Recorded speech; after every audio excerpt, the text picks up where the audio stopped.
इस देश का महान लोकतंत्र अगर एक पत्रकार को नहीं बर्दाश्त कर सकता तो उसके लिए शर्म की बात है। मैं गलत बोल सकता हूं, मैं खराब बोल सकता हूं, लेकिन आपने अगर मेरी हत्या की कामना की है तो वो शर्म की बात है। आपने मुझे उठाकर कहीं फेंकने की कामना की है तो वो शर्म की बात है। ये गांधी के देश में कभी नहीं हो सकता था। जो गांधी अंग्रेजों से लड़ते थे मगर उसे भी शत्रु नहीं कहते थे। हम उस देश के हैं। आप मेरा मजाक उड़ा रहे थे उस दिन। वो सबसे शर्मनाक दिन था जब मेरा फोटो तरह तरह से ट्विटर पर बनाकर चलाने लगा। किसी ने टीका लगा दिया, किसी ने गेरुआ लगा दिया। मैं पहनता हूं भाई गेरुआ, तुम पहनाओगे तो थोड़ी पहनूंगा। मैं पहनता हूं, लाखों लोग पहनते हैं गेरुआ इस देश में। क्या आप वो भी एक दिन टीवी चैनल से तय होगा कि सबको गेरुआ पहनना होगा? वो तो हम पहनते हैं अपने अपने पूजाओं में। और ये मजाक चल रहा था तो मैं यही सोच रहा था कि क्या एक अदना सा पत्रकार इतना महत्वपूर्ण हो गया कि उसे विस्थापित करने के लिए हुकूमत इतनी चालें चलेंगी? और क्या हम नहीं जानते कि कॉरपोरेट में टेक ओवर कैसे होता है? आपने दुनिया का इतिहास नहीं पढ़ा? और क्या आप हमेशा ये होता रहा है इसीलिए होते रहने देंगे? होते रहने दीजिए। आपको लगता है कि आपको फर्क नहीं पड़ेगा, फर्क आप ही को पड़ेगा। फर्क आप ही को पड़ेगा जब आपकी आवाज पहुंचने के हर रास्ते बंद कर दिए जाएंगे। जवाहरलाल नेहरू ने अमृत बाजार पत्रिका के संपादक को लिखा था कि अखबार आलोचना नहीं करेंगे तो कौन करेगा। मैं यहाँ इस हॉल में आ रहा था तो किसी ने उसका टेक्स्ट मुझे व्हाट्सएप किया था कि अखबार अगर आलोचना नहीं करेंगे तो सरकार की आलोचना कौन करेगा। सरकार की आलोचना करने पे बधाई मिलनी चाहिए। ये इसलिए महत्वपूर्ण है क्योंकि बाकी लोग नहीं करते हैं। 99% मीडिया एक गोदी मीडिया बन गया है। अब रोना रो रहा है कि जो 1% है वो भी गोदी मीडिया है। कमाल है साहब, कमाल है।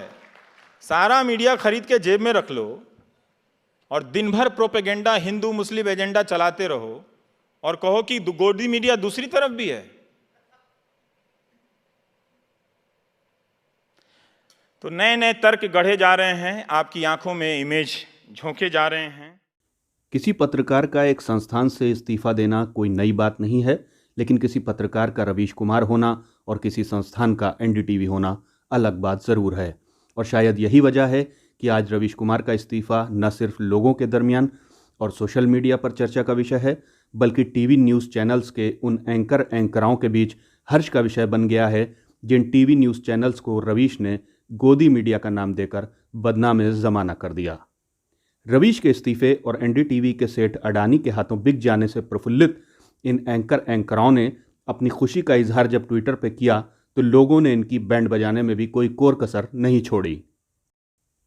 इनमें पहला नाम न्यूज़ 18 के उस एंकर का है जिसका अपने ही चैनल के दूसरे एंकर से इस बात पर प्रतिस्पर्धा है कि अपने शो में कौन कितना जहर उगल सकता है और सरकार बहादुर की कितनी चरण वंदना कर सकता है।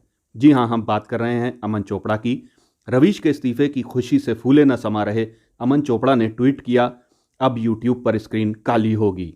अमन चोपड़ा के इस ट्वीट पर रिप्लाई करते हुए लोगों ने जो लिखा है वो आप भी देखिए।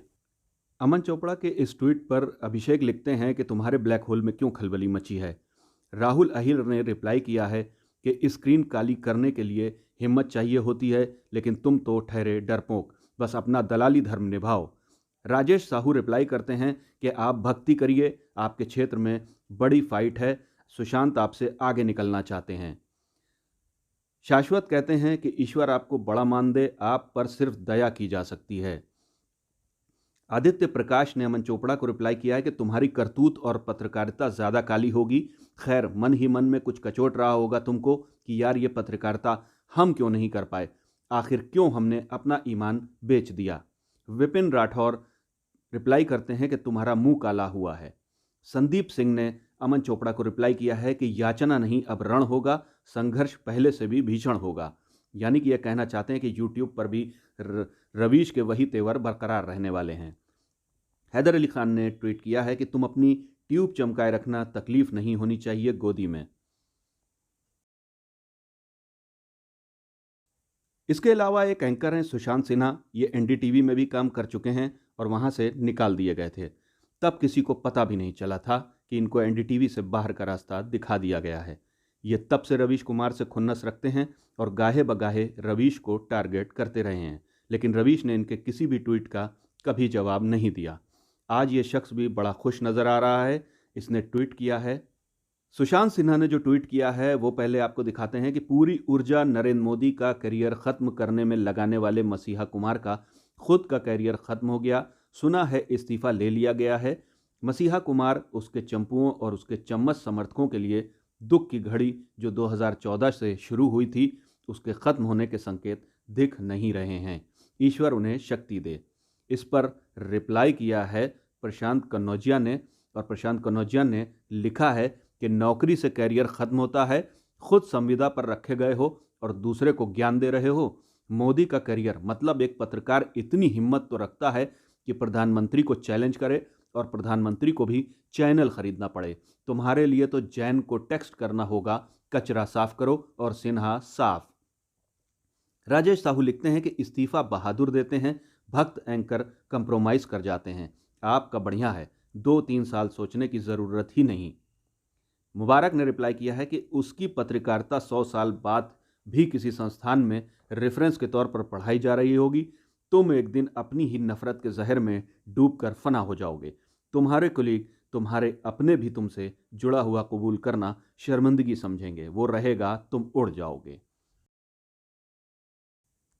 इसके बाद नंबर आता है रूबिका लियाकत जी का। इनके नाम में तो लियाकत है लेकिन इनके अंदर लियाकत की बहुत कमी है। गोदी एंकराओं में इनका नाम भी किसी पहचान का मोहताज नहीं है। इनके अंदर चरण वंदना की इतनी एनर्जी आती कैसे है ये सरकार बहादुर को भी नहीं पता। रवीश के इस्तीफे से इनकी आंखें भी खुशी के आंसुओं से भर गईं और फिर यही आंसू शब्द बनकर ट्विटर पर छलक पड़े। मोहतरमा ने ट्वीट किया कि एनडीटीवी पूर्ण विराम। रूबिका के इस ट्वीट से एक बात तो साबित होती है कि एनडीटीवी का मतलब रवीश कुमार था और रवीश के बाद अब एनडीटीवी पूर्ण विराम है। भले ही एक चैनल के तौर पर एनडीटीवी चलता रहे। बहरहाल रूबिका के इस ट्वीट पर लोगों ने इनको भी आईना दिखाया। रूबिका लियाकत जी ने लिखा था कि एनडीटीवी पूर्ण विराम। अब इस पे अविनाश आर्या ने रिप्लाई किया है कि रूबिका लियाकत दलाल पूर्ण विराम। प्रभाकर श्रीवास्तव लिखते हैं, रूबिका जी आप एक अच्छे पत्रकार होने के साथ साथ एक अच्छी लेखक भी हैं। अब ये नहीं समझ में आता कि ये कटाक्ष है या फिर ये रूबिका को सपोर्ट कर रहे हैं। वहीं आगे वसीम अकरम त्यागी ने लिखा है कि आज रूबिका लियाकत तुम खुश तो बहुत होगी, एक स्क्रीन बची थी, अब वो भी तुम जैसे लोगों का अड्डा बन गई है। वहीं अक्षय मिश्रा लिखते हैं कि तुम्हारे जैसे नापतोल.com से आए हुए ईएमआई पत्रकारों के लिए जल्द वहां भी अदानी का चमनप्राश बेचने का जुगाड़ किया जाएगा। कुलदीप ने लिखा है कि आंटी सिर्फ एनडीटीवी पर पूर्ण इनाम लगा है, रवीश कुमार पर नहीं। वो यूट्यूब पर गोदी मीडिया की चूल्हे हिलाते रहेंगे। खतरा अभी टला नहीं है, बराबर होशियार रहने का। रमेश रुयाल लिखते हैं कि मजे हो गए गोदी मीडिया के। इंडियन राइडर ने लिखा है कि दलाली करने वाले के अड्डे सलामत हैं। एक पत्रकार का मुंह बंद करने के लिए पूरे चैनल को खरीदना अपने आप में इतिहास में दर्ज होगा। आज से 25 साल बाद भी लोग कहेंगे कि एक रवीश कुमार का मुंह बंद करने के लिए एनडीटीवी को सरकार ने जबरदस्ती खरीदवाया था। हैरी ने रिप्लाई किया है कि यू शुड हैव सेड पूर्ण विराम to journalism in India, else rest including you were already Godi media. TV news channels के ऐसे एंकर और एंकराएं जिनको गोदी एंकरों के तौर पर जाना पहचाना गया, अगर रवीश के इस्तीफे पर अपनी खुशी जाहिर कर रहे हैं तो समझा जा सकता है, लेकिन गोदी एंकरों की जमात में अपने ट्वीट के जरिए एक ऐसा शख्स भी शामिल हो गया है जिसका टीवी न्यूज़ चैनल से कोई वास्ता नहीं है, लेकिन यह शख्स रवीश के इस्तीफे से इतना खुश है कि रवीश से अपनी नफरत को ट्वीट के जरिए जाहिर करने की बेकरारी को छुपा ना सका। इस शख्स का नाम मनोज मुंतशिर है, जिसका सरकार बहादुर प्रेम अभी 2-3 साल पहले ही जागा है और इनकी भक्ति भावना ने एक कवि हृदय को नफरत से ऐसा भर दिया कि बंदे ने फौरन ट्वीट किया कि अब भाई साहब यूट्यूब पर उत्पात मचाएंगे। इनके इस ट्वीट के बाद लोगों ने इनको भी आड़े हाथों ले लिया। जैसे ही रवीश कुमार का इस्तीफा आया, उसकी घोषणा की रवीश कुमार ने, वैसे ही मनोज मुंतशिर ने 30 नवंबर को ट्वीट किया था रात 11 बजे के करीब के चैनल छूटा है, चाल चलन नहीं, अब भाई साहब यूट्यूब पे उत्पात मचाएंगे। पुनीत कुमार सिंह लिखते हैं कि प्रचंड मूर्ख आदमी हो भाई, विवेक गुप्ता ने लिखा है, हाय रे दैया, मर गए रे दैया, बस छाती पीट पीट कर रो लो। पीयूष जयजन लिखते हैं कि मनोज साहब, आप चाटुकारिता कर करके पगला गए हैं, लगता है आपको लात मुक्कों की सख्त ज़रूरत है। राहुल चौधरी ने लिखा है कि तुम सरकारी कवि तक ही पहुंचे, नाम के गीतकार बने हो, दलाली करना नहीं भूले। अविनाश आर्यन लिखते हैं। रॉल्फ राजू ये लिखते हैं कि एक होता है मनोज मुंतशिर जैसा सस्ता ईमान जिसको कोई भी खरीद ले, दूसरा होता है रवीश कुमार जैसा ईमान जिसे कतर का प्रिंस भी ना खरीद पाए। पंकज चतुर्वेदी ने रिप्लाई किया है कि इंसान योनि में ज़रूर हो लेकिन हरकतें भेड़िए जैसी हैं मुंतशिर। सरोज कुमार लिखते हैं कि सर, मैं आपको बहुत रिस्पेक्ट करता हूं और आपकी लेखनी का कायल भी हूं, पर आपसे ये उम्मीद नहीं थी। मुझे अपने आप पर शर्म आती है कि आपको मैं अपना आदर्श समझा। इस चाटुकारिता के दौर में बस कुछ ही गिने चुने पत्रकार बचे थे जो कि अपनी गरिमा को समझता है। उन्हीं में से एक रवीश कुमार था और आप हंस रहे हो। संजय शर्मा मनोज मुंतशिर को रिप्लाई करते हैं कि 2 कौड़ी के इंसान हो गए हैं आप तो। नंदकिशोर कुमार लिखते हैं कि if you want to understand journalism, first understand Ravish NDTV, then you will understand the true meaning of journalism because you know the meaning of sycophancy. Rajiv Dhyani जो कि बहुत ही पॉपुलर यूट्यूबर हैं और इनको आप सुनते भी रहते होंगे, कटाक्ष करते हैं। आपकी पार्टी की सरकार हमेशा नहीं रहेगी, बिखरे यानी मुंतशिर सकुल जी, गाने लिखने के अपने करियर पर ध्यान दो, पैसा कमाओ और पॉलिटिक्स करनी है तो बाकायदा बीजेपी ज्वाइन करो, ऐसे कहीं के नहीं रहोगे।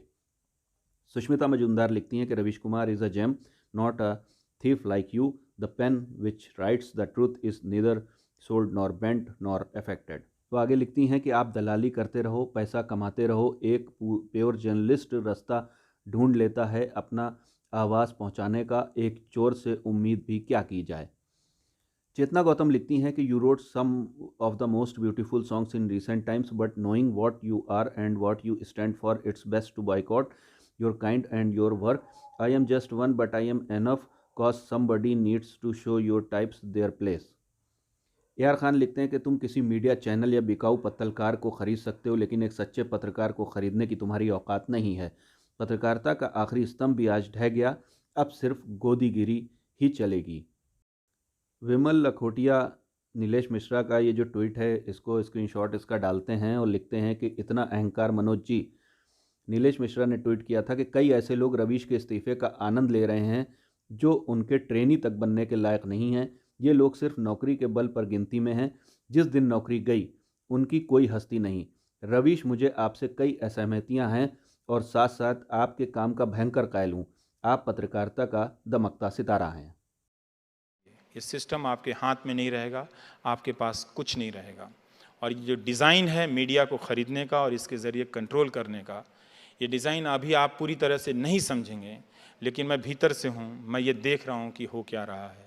मैं टीवी नहीं देखता और आज से नहीं, 2010 में ही समझ गया था कि कुछ ऐसा होने जा रहा है जो मेरे बस की बात नहीं है। इसलिए कहना शुरू करो। टीवी में काम करते हुए छोड़ने के बाद नहीं कहा, काम करते हुए लिखा कि टीवी मत देखो, क्योंकि ये टीवी लोकतंत्र का हथियार नहीं है, लोकतंत्र को ख़त्म करने का ज़रिया है। ये जो एंकर है इसका स्टेक डेमोक्रेसी में नहीं है, इसका स्टेक एक नेता में है, एक नेता के प्रोपेगेंडा में है। और वो आपको झूठे झूठे मसलों में आपको भटका रहा है। आपको मेरी बात अच्छी नहीं लग सकती है, पर याद रखिएगा तो आने वाले समय में जो मैं बोल के जा रहा हूँ उसका हिसाब कर लीजिएगा। Thank you.